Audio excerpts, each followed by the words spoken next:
শোন দোস্ত, আপাতত কয়েকটা দিন রুহিরে পাহারা দেওয়ার দরকার নেই, আর ওই বাড়িতেও যাওয়ার দরকার নেই, ঠিক আছে? কি কইতেছস? হ্যাঁ, তুই বসের সাথেই থাক। ওই রুহি কি তোরে কিছু কইছে নাকি?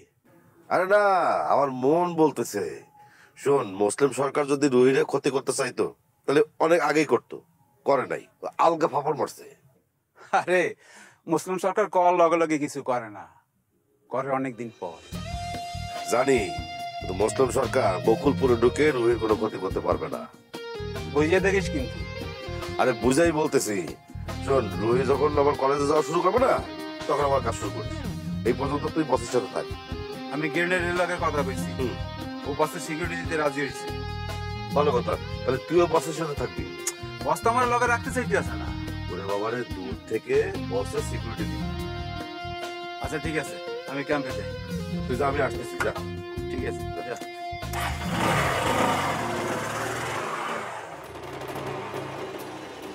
হঠাৎ করে উগান্ডার রোগীদের পাহারা দিতে নিষেধ করলো কেন?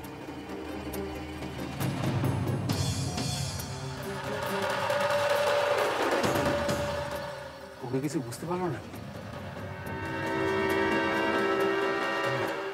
এটা কেমন হয়? তাহলে তো রোগীদের পাহারা দেওয়ার কথা বলতো না।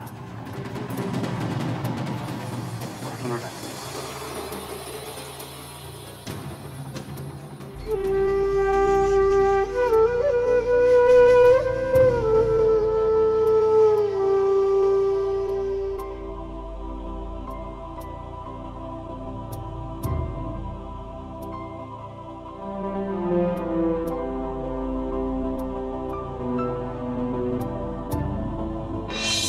সবাই মাঝে সাহেবরে অবিশ্বাস করতেছে, তাই তোমারে একবার বিশ্বাস করতে করলাম। বিশ্বাসে মিলাই বস।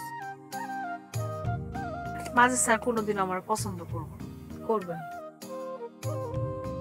আমার কাছে মাঝে স্যার তোমার ব্যাপারে অনেকবার জিজ্ঞেস করছে, তোমার অনেক প্রশংসা করছে। কাউরে ভালো না লাগলে প্রশংসা করেন।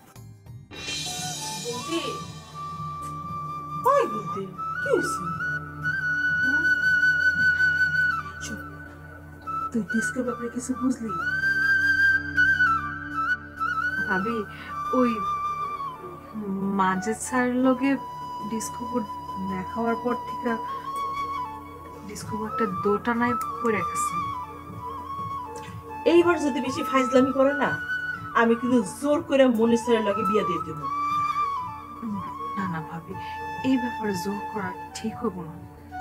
আমি ওর অনেক আবদার রাখছি, আর আবদার রাখতে পারবো না। ফাইজলামি শুরু করতে এই মাজেদ মাস্টারের ভূত ওর মাথা থেকে নামানোই লাগবে। বিয়ে দিতে বেটা, ও কি চায়? হ্যাঁ, একটা সত্যিকার সংসার করতে চায়। ভাবি, মাজেদ স্যার নাকি ডিস্কো করে কইছে উনি বিয়া করেন নাই। কিসের বিয়ে করে নাই? ওর বউ এসে ওরে নিয়ে গেছে। ওইটা তো ওনার বউ না। কিসের বউ না? হ্যাঁ, বিয়া না করলে একটা মেয়ে আইসা দাবি করে যে এটা আমার স্বামী, অবশ্যই বিয়ে করছে এই হারামজাদাটা। যাক বাদ দাও ভাবি, আমি ডিস্কো করে বুঝাবো না।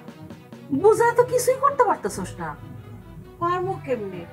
ডিস্কো সব তো জানে, কথা কইলে ঝাড়ি মারে। আরেকবার ঝাড়ি মারলে আমায় ডাকিস, তুইটা থাপড়ামু। থাবড়াথাবড়ি দরকার নাই, এই ব্যাপারটা ঠান্ডা মাথায় বুঝাই দিই। শোন গুলতি, তোর গুড্ডি ভাই মনি স্যারে খুব পছন্দ করতে।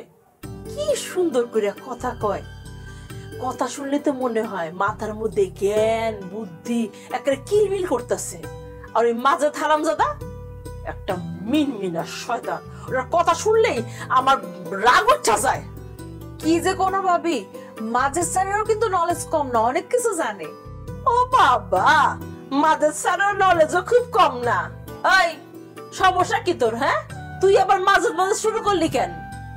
আমি আবার কই মাজেদ মাজেদ করলাম ভাবি, প্রশংসা করলাম আর কি, যেটা সত্যি হইছে। ওই হারামজাদার কোনো প্রশংসা আমি শুনতে চাই না।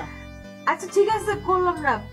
বুদ্ধি ভাই কই দেখতেছি না? জানি না, তোর ভাই সারাদিন টোটো করে বেড়ায়, কই থাকে না থাকে আমি কিছু জানি না। দেখ বলতি, তুই ডিস করে বুঝা, বুঝাই ওর লোকের কথা কও, বুঝা ওরে। আচ্ছা যাইতেছি।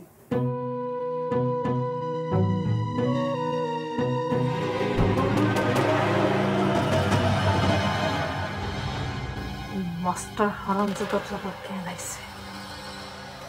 ওই কি করবে কি কর লগে কজন ছিল তো এতগুলি লোক থাকতে ফেল মারলো কেমনে আনতে পারলো না কেমনে সামনে বলে কোনো লাঠিতে বাড়ায় দেবো একদম ফাজিল কার লগে কত করবে ওই রাখ রাখ ওই খারাপ কি হলো দেখোস না মনে হয় এত বড় একটা দেহ মনে হয় দেখোস না